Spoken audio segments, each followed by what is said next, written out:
Olá, gente, bem-vindos a mais um vídeo. Hoje eu vou finalmente terminar os fenômenos ondulatórios. Muito fenômeno, hein? Já falamos de reflexão, refração, difração, interferência, efeito Doppler, polarização. E hoje eu vou falar de dois fenômenos que são tipicamente acústicos, podem ocorrer com outras ondas, mas tipicamente são sonoros, que são a ressonância e os batimentos sonoros. Para variar, a gente tem aquelas definições técnicas que a pessoa fica confusa quando lê, né? Então, a pessoa lê, por exemplo, a ideia de ressonância e tá lá. Ocorre ressonância quando dois fenômenos ocorrem na mesma frequência, reforçando as vibrações. Ou seja, com aumento da amplitude das vibrações. O que diabos quer dizer isso? Vamos ao exemplo tradicional. Temos aí um adulto empurrando uma criança no balanço. A ideia básica é que para a criança aumentar a sua amplitude de vibração, ou seja, oscilar mais afastada da posição central, né, da posição de repouso, a frequência de impulsos que o pai, né, o adulto, dá sobre a criança tem que ser igual à frequência de oscilações.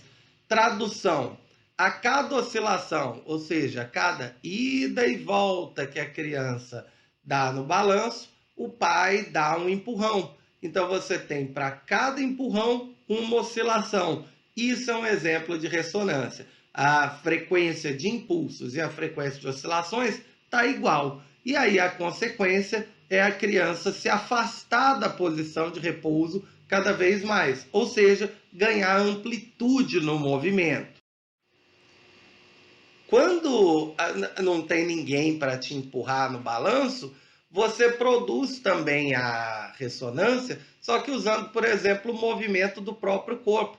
Repare só como para cada oscilação do menino, ele desloca a perna para frente, a perna para trás, perna para frente, perna para trás. A mesma coisa ele faz com a cabeça, né? Ele desloca para trás e para frente a cada oscilação. Ou seja, o corpo está tendo uma frequência de vibração para que se iguala à frequência de oscilações do balanço. Isso resulta em um ganho de amplitude, resulta na criança novamente se afastar da posição de repouso.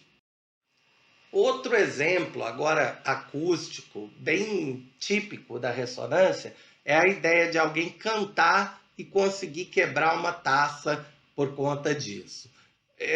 Eu olhei vários vídeos no YouTube de pessoas tentando quebrar taças por ressonância e, sendo sincero, a grande maioria me pareceu enganação, né? Me pareceu truque. Agora, é possível realmente quebrar uma taça usando som? É possível. Eu achei vídeos reais disso, mas não com pessoas cantando, usando uma aparelhagem de som. Vamos mostrar um.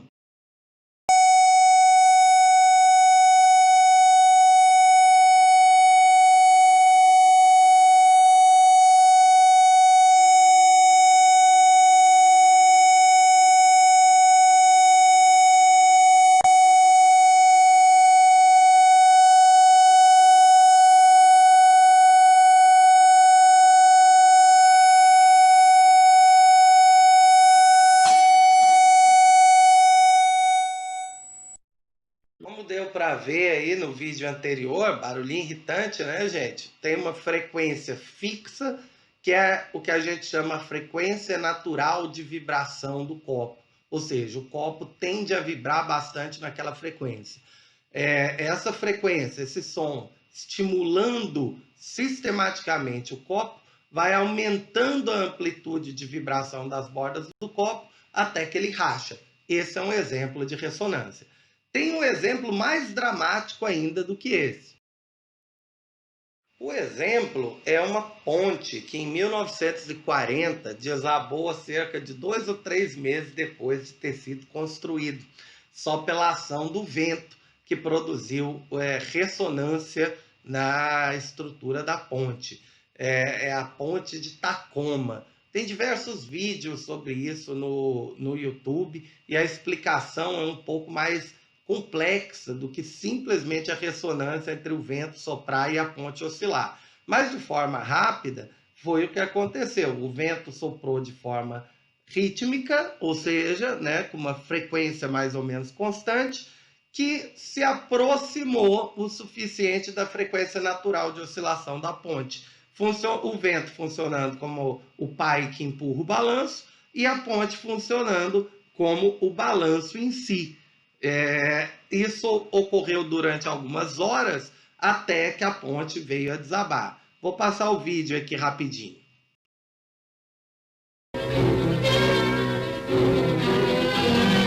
Tacoma Bridge, Washington, opened only a few months ago, was built at a cost of over $6 million. But misfortune overtakes the great structure. These are some of the most amazing pictures ever recorded by a newsreel. The actual collapse of the world's third largest suspension bridge.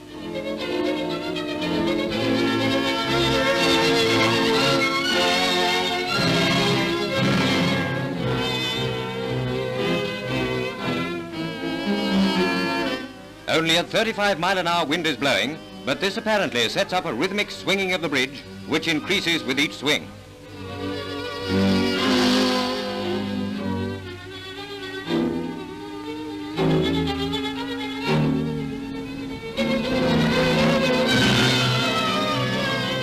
Finally, the swinging road and the suspension cables give way and plunge into the water below.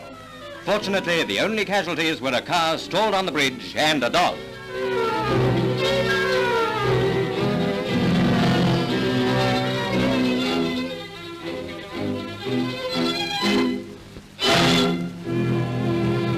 Outra aplicação importante também da ressonância é na construção de instrumentos musicais. Um violão ou um outro instrumento acústico, ele possui essa caixa, literalmente chamada de caixa de ressonância, para que a vibração das cordas possa ser amplificada pela vibração do ar no interior da caixa. Aqui dá para ver um violão por dentro, foto interessante, né? Ele é construído de tal forma que a vibração do ar aí dentro esteja em ressonância com a vibração das cordas, amplificando o som. Por isso o tipo de madeira, o tamanho do violão, o formato dele, é todo especificamente construído para buscar o máximo de ressonância, o máximo de clareza no som. Numa guitarra não existe isso, porque a guitarra tem um corpo rígido, ela não tem esse corpo cheio de ar para produzir ressonância. Por isso, na guitarra você, obviamente, obrigatoriamente, tem que amplificar eletronicamente para conseguir ouvir som. Um fenômeno que é parente da ressonância, digamos assim, são os batimentos sonoros. Enquanto na ressonância você tem que ter frequências idênticas, nos batimentos você tem que ter frequências próximas. Uma diferença de até uns 10 Hz de frequência de um para o outro. Quando dois sons levemente desafinados, portanto, né, uma diferença de até 10 Hz entre um e o outro. Quando esses sons são tocados juntos, o som resultante tem um som de amplitude variável. Isso é meio esquisito, né, de você ouvir a explicação, né, sem nunca ter percebido o fenômeno. Por isso, vamos passar um videozinho para você visualizar o batimento.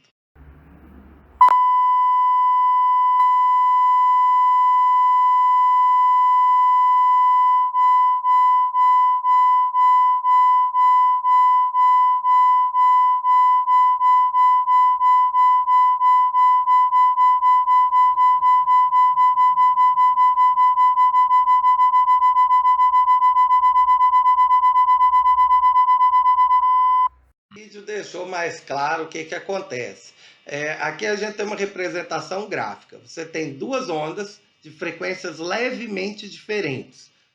As ondas em preto acima. Quando as duas são tocadas juntas, o resultado é a onda em azul abaixo. Repara que a amplitude dela é variável. Amplitude, no caso do som, quer dizer um som que aumenta e diminui de volume. Então, quando a amplitude aumenta, o som faz uó, e quando a amplitude diminui, ele faz uó. E o resultado acaba sendo uó, uó, uó, né? Que é o som típico aí do batimento, como deu para notar no videozinho anterior. Matematicamente, o que acontece? Duas frequências são tocadas, ou seja, dois sons são tocados, F1 e F2. Mas eles são tão próximos em termos de frequência que seu ouvido não consegue separar um do outro. O resultado é que você não escuta nem a frequência F1 nem a frequência F2. Você escuta uma média F1 mais F2 sobre 2. Se uma frequência é 1000 e a outra é 1004, a frequência que você escuta é 1002 Hz, a média aritmética. Além disso, o número de batimentos, ou seja, o número de oscilações por segundo, muda também. Qualquer coisa, volta aí no videozinho onde eu mostrei os batimentos para reparar isso. Quando a diferença de frequência vai aumentando, tem mais batimentos por segundo. Então, por exemplo, se uma frequência é 1000 e a outra é 1004, você vai ouvir uma frequência de 1002 Hz como a frequência resultante e vai escutar 4 batimentos por segundo. O que é da onde veio 4? 1004 menos 1000, ok? Daria aí a frequência de batimentos, ou seja, 4 batimentos por segundo.